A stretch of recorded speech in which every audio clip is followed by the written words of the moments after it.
Oke, kali ini kita akan membahas tips sidang skripsi mengenai solusi yang simsalabim. Nah, ini kesalahan yang sering terjadi dan sering saya temui ketika menjadi penguji skripsi. Nah, saya akan berikan tipsnya. Oke, solusi simsalabim. Nah, kita harus ingat bahwa kita ini bukan kuliah di Hogwarts, ya, School of Magic, bukan. Nah, jadi semuanya harus sistematis, ilmiah, dan ada dasarnya. Nah, ini beberapa problem yang sering terjadi ini. Nah, biasanya terdiri dari poin-poin ini. Ini kita lihat.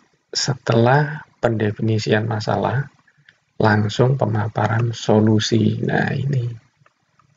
Jadi, sering sekali saya lihat draft skripsi itu, terutama di bab 3. Nih, bab 3 itu kan analisa problem, kemudian setelah dapat akar masalahnya, kita menawarkan, kita mengoffer satu solusi gitu kan, atau memilih solusi dari beberapa alternatif. Nah, banyak yang setelah problem statement, jadi mendefinisikan problemnya apa, langsung subbagian berikutnya itu menjelaskan bahwa mereka akan mengimplementasikan sistem informasi begini.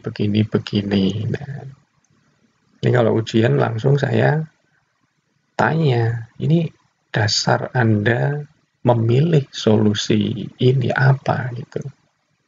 Karena lompat dari pendefinisian problem, ya kan, problem statement di situ, rumusan masalahnya langsung. Kami solusinya ini, loh kok tiba-tiba muncul ini? Dari mana?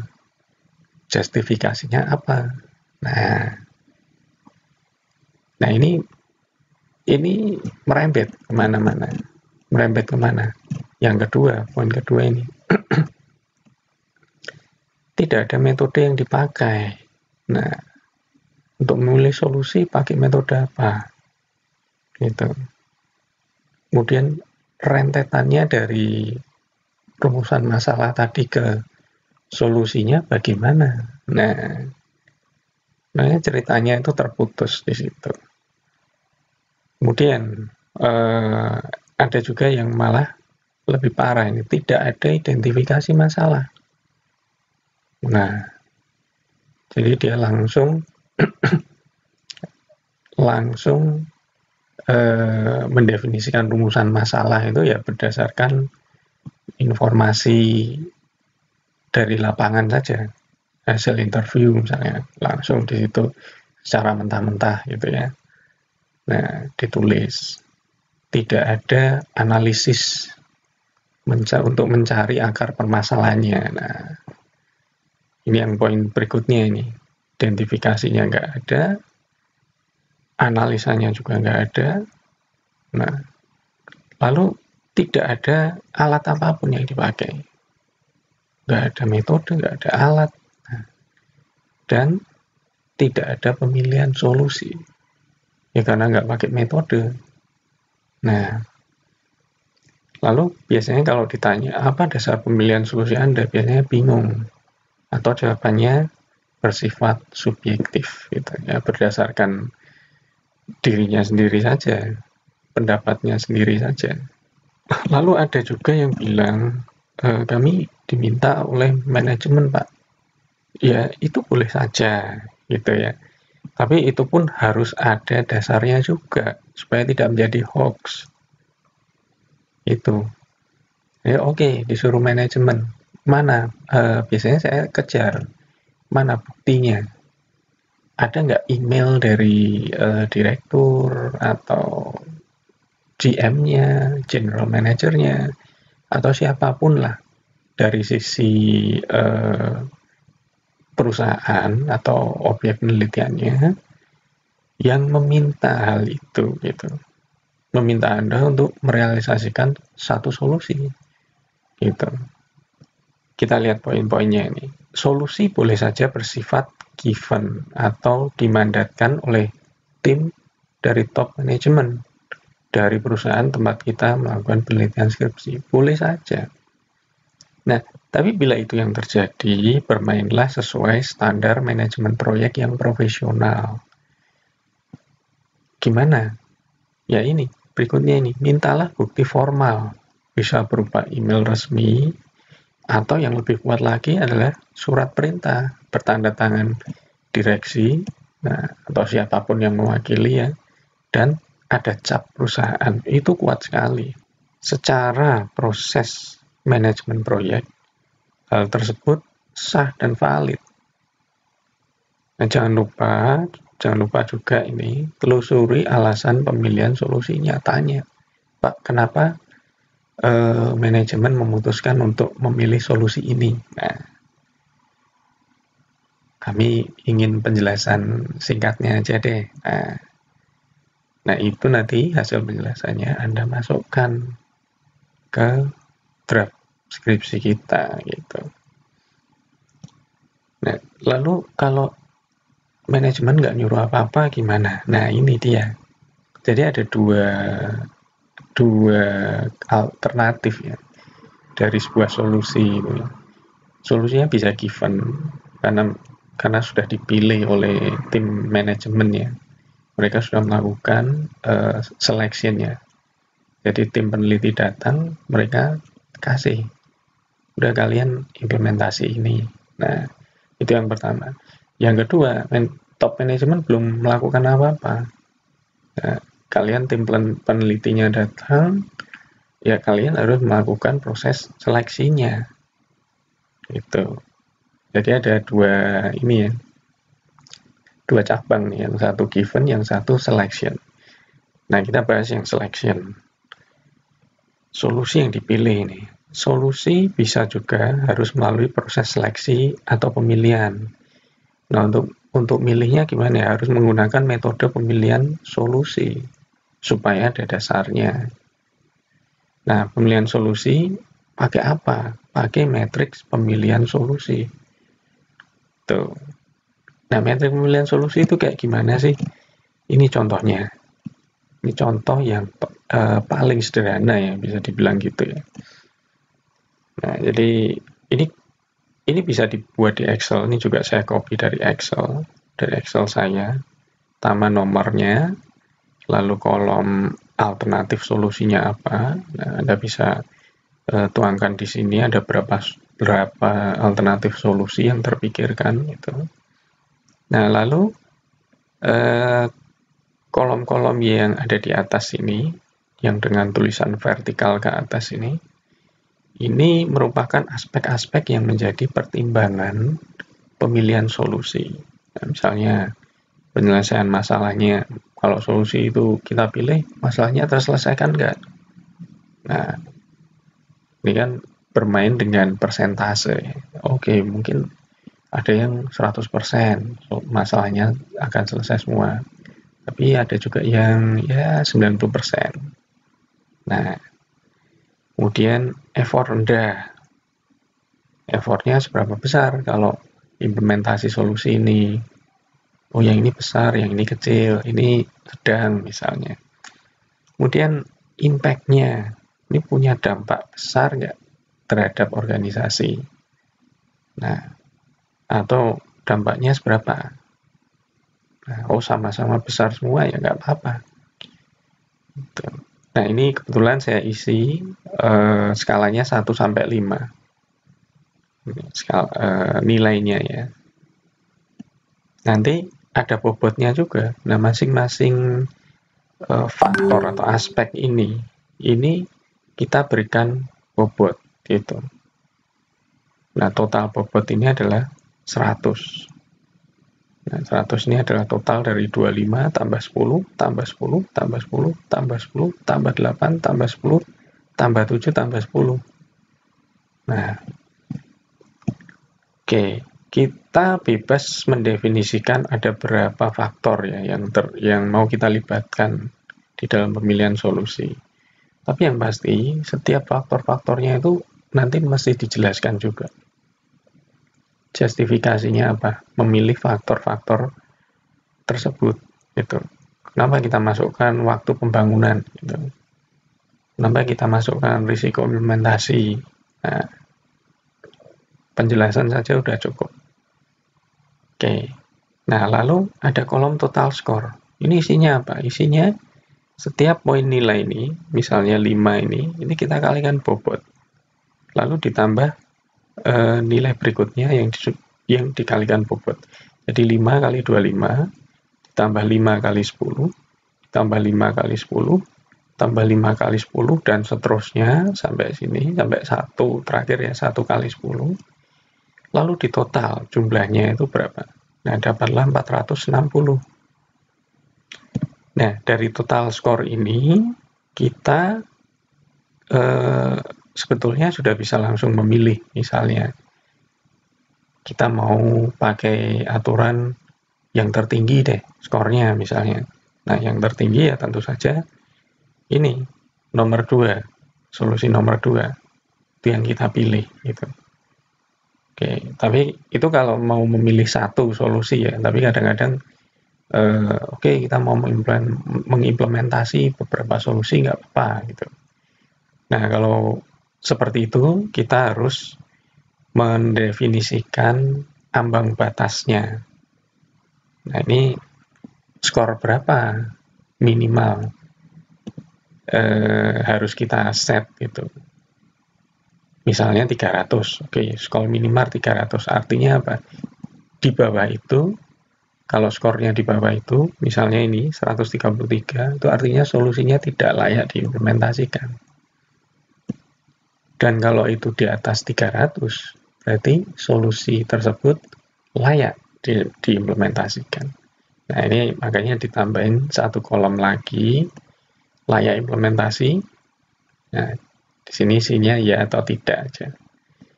Nah, dengan menggunakan ambang batas tadi, kita menentukan, oh ini 460 layak, ya, 500 layak, 133 tidak layak. Nah, kita bisa memilih untuk mengimplementasi solusi nomor 1 dan nomor 2. Misalnya seperti itu. Oke, tapi biasanya pemilihannya ya cuma satu saja, karena akan repot ya. Bikin skripsi, implementasi solusinya banyak gitu. Satu aja udah repot. Nah, jadi kita harus belajar berpikir metodis, logis, ilmiah gitu ya. Terstruktur, step by step. Nah, jangan lompat-lompat. Gitu. Jadi, from problem to solution, there is a story. Gitu. Jadi ada cerita, ada alurnya gitu. Alurnya gimana? Nah, ini dari buku Root Cause Analysis karya Doug Oaks ini. Bagus, dia punya langkah-langkah.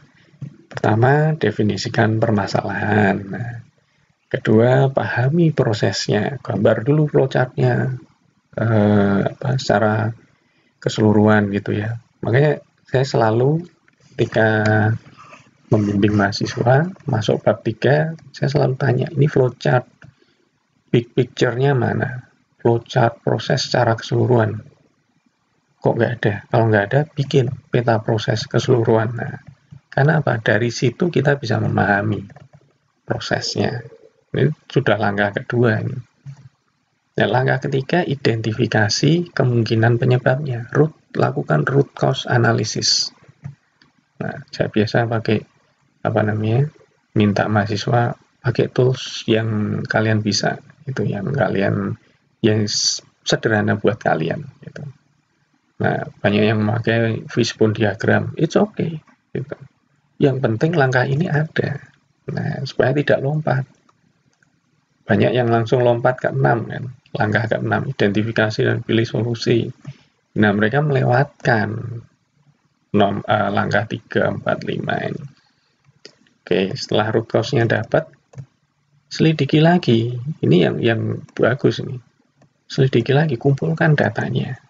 Berapa kali kejadiannya itu bagaimana, nah, frekuensinya. Lalu setelah itu, setelah datanya dapat, dianalisa dulu. Apa sih yang bisa digali dari data ini gitu. Nah, dari hasil analisa, kita menentukan dari hasil analisa data permasalahan tadi ya, frekuensi kejadian, kemudian kapan saja kejadiannya, jam berapa. Nah, ini bisa macam-macam yang bisa kita gali gitu ya dari informasi itu. Nah, hasilnya itu untuk menjadi landasan pemikiran solusi, inisiatif solusinya apa ini. Nah baru masuk langkah ke-6 gitu. Nah, ini ada contoh kasus dulu. Saya ingat pernah menguji satu skripsi ya. Ya ini problemnya muncul seperti ini. Tiba-tiba setelah pendefinisian masalah langsung lompat ke solusi. Nah, kasusnya waktu itu adalah membuat website printing online. Nah, saya tanya, kasusnya apa sih? Problemnya apa yang dihadapi si bisnis? Ternyata problemnya adalah bisnis offline yang dia jalankan. Jadi dia punya toko yang menerima pencetakan gitu ya, mencetakan macam-macam termasuk fotokopi. Nah, itu terjadi antrian gitu. Jadi kapasitas, ini masalah kapasitas. Kapasitas produksi dia ini sudah megap-megap gitu. Nggak kuat lagi menampung requestnya yang meningkat. Nah, requestnya naik, customer datang banyak, kapasitasnya nggak kuat nih. Akhirnya terjadi antrian gitu. Ya, kapasitasnya tetap, mesin fotokopinya tetap segitu, mesin cetaknya tetap segitu, tapi permintaan nambah. Akhirnya kan customer harus menunggu yang diproses ini selesai dulu, baru nanti yang berikutnya masuk itu.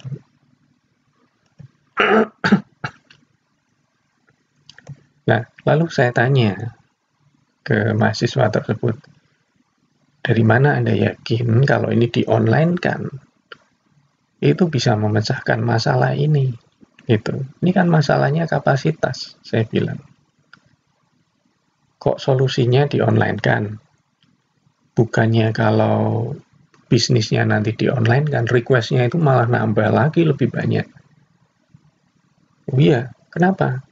Karena begitu online, kalau tadi ketika bisnisnya offline, yang customer yang datang itu kan hanya yang tahu si bisnis itu aja, sekitar situ aja. Begitu online itu bisa jadi kota-kota di sekitarnya gitu kan, atau mungkin bahkan requestnya itu datang dari seluruh Indonesia. Nah, apa nggak makin ngantri itu? Nah, jadi tidak menyelesaikan masalah kan? Ya, ini miss, ada satu hal yang meleset di situ. Problemnya apa? Solusinya apa? Meleset, salah. Karena apa? Karena mereka men-skip langkah-langkah ini. Nah, itu risiko yang terjadi kalau Anda tidak sistematis gitu ya pola pikirnya. Di skip langkahnya dari nomor 1 langsung nomor 6. Ya akhirnya meleset. Solusinya itu tidak memecahkan akar masalah sebenarnya. Nah, makanya kita harus terlatih untuk berpikir secara sistematis ya, metodis, logis, ilmiah. Gunakan langkah-langkah yang benar itu. Oke. Ya akhirnya saya minta revisi itu skripsinya waktu itu. Ini nggak memecahkan masalah, justru menambah masalah ini. Nah, kalau Anda mau online, kapasitas produksinya itu harus dihitung dulu. harus ada forecasting jumlah request-nya. Kalau online nanti berapa. Nah, untuk forecasting Anda harus mendapatkan data saat ini dulu. Saat ini terjadi antrian nih. Saya tanya juga waktu itu, Anda sudah survei nggak? Antriannya itu berapa banyak, kemudian kapasitas produksi dia berapa. Dia mampu melayani fotokopi, pencetakan buku itu sehari itu berapa. Kemudian request-nya berapa. Data ini ada nggak? Nggak ada, ternyata mereka nggak melakukan ini langkah keempat. Pengumpulan data nggak ada. Nah, pengumpulan data nggak ada, otomatis langkah 5 nggak ada. Ya sudah bubar. Oke. Nah, ini makanya saya kasih tips di sini supaya skripsi kalian semua, skripsi kita semua ini menjadi lebih baik gitu ya. Kualitasnya menjadi lebih oke lagi. Nah, itu saja tips dari saya sementara ini. Terima kasih, semoga bermanfaat.